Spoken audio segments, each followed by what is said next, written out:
The Obama administration wants higher oil prices, at least according to the head of the Department of Energy. I'm Allen Barton. Stand by for Front Page.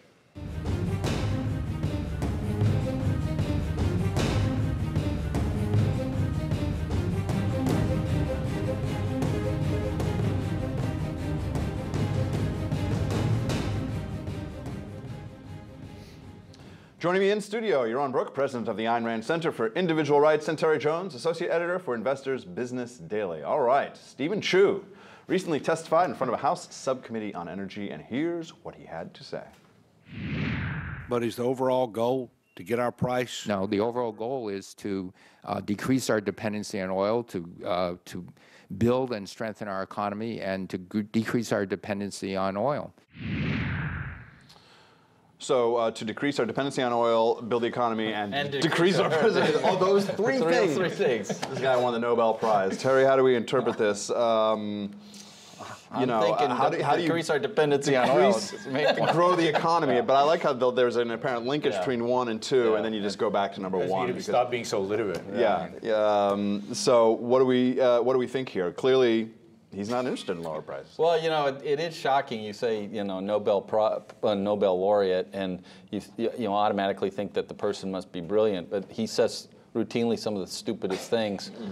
The issue it shouldn't be, as I think Don Watkins said a few weeks ago here, oil. Oil is not the issue. Energy is the issue. We need the most energy we can get at the cheapest price so that we can run an efficient economy and produce goods and services and boost all of our standards of living. That's how you boost a standard of living.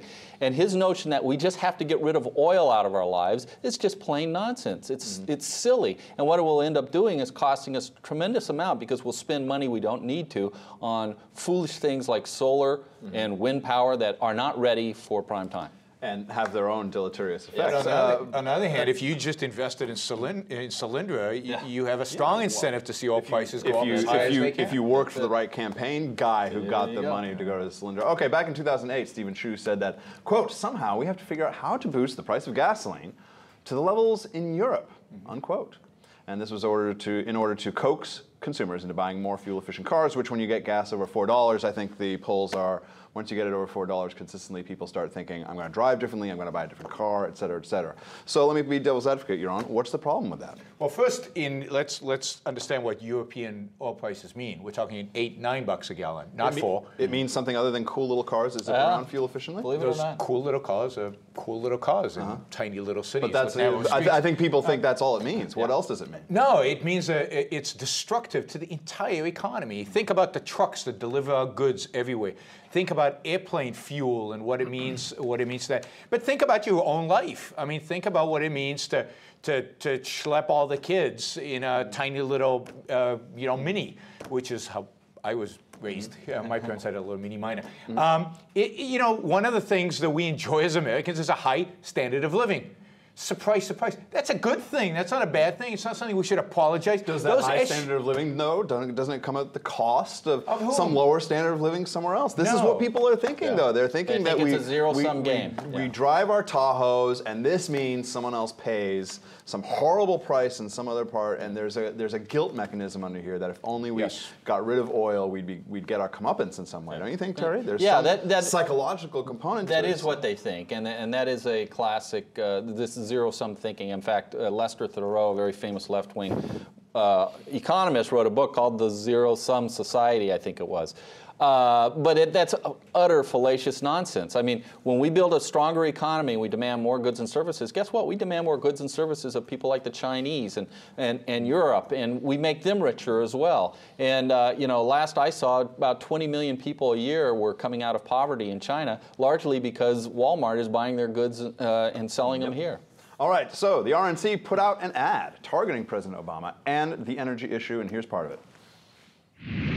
As a president, I will work to solve this energy crisis once and for all. And we've heard promises about energy independence from every president. If you're ready for change, we can have an energy policy that works. The problem of political energy we have to deal with today. The only thing that's different now is we're even more dependent on foreign oil. Our planet is in even greater peril, and the price of gas keeps going up and up and up.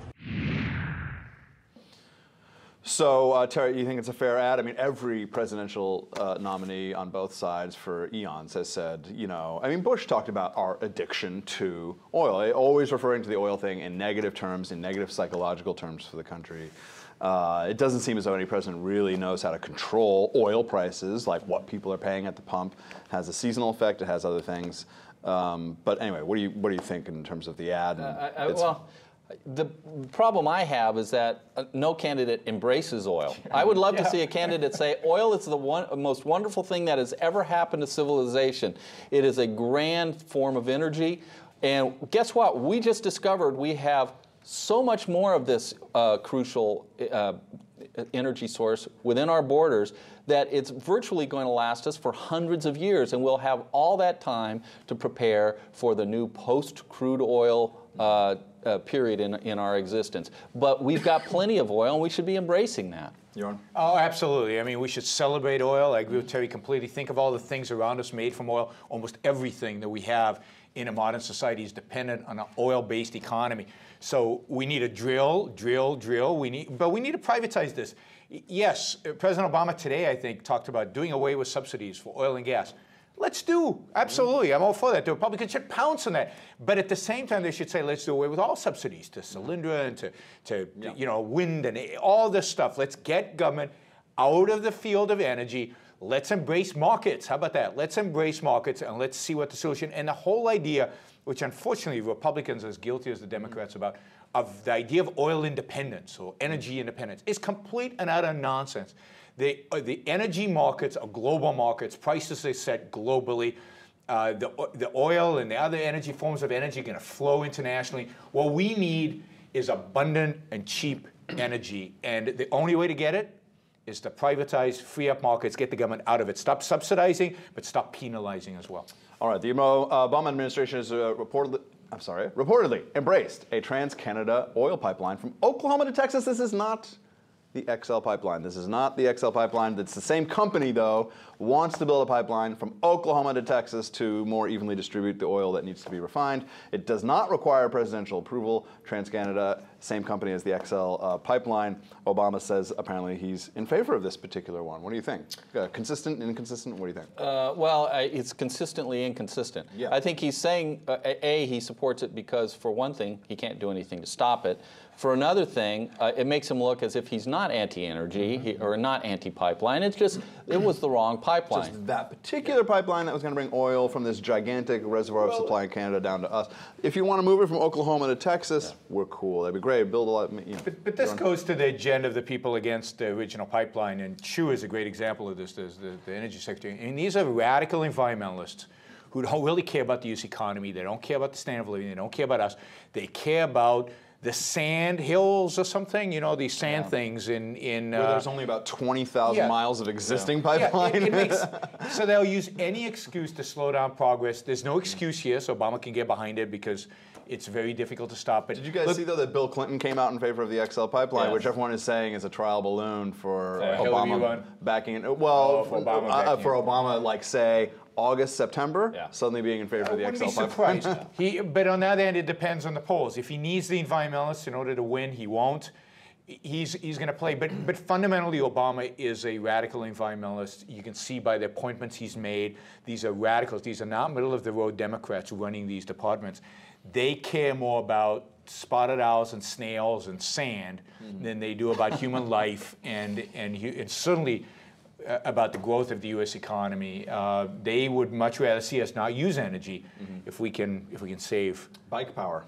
Bike power, right there. There's no pollution, and it's clean, and everyone gets in shape. We would handle the obesity problem that Michelle Obama's after. 1 billion Chinese came and we would require every person to spend 1 month on a bike every year. Think of all the stimulus, and it's because you'd have to build all those bikes, and it would be a shared sacrifice. And all those small businesses, because you got those little bike shops, and they would.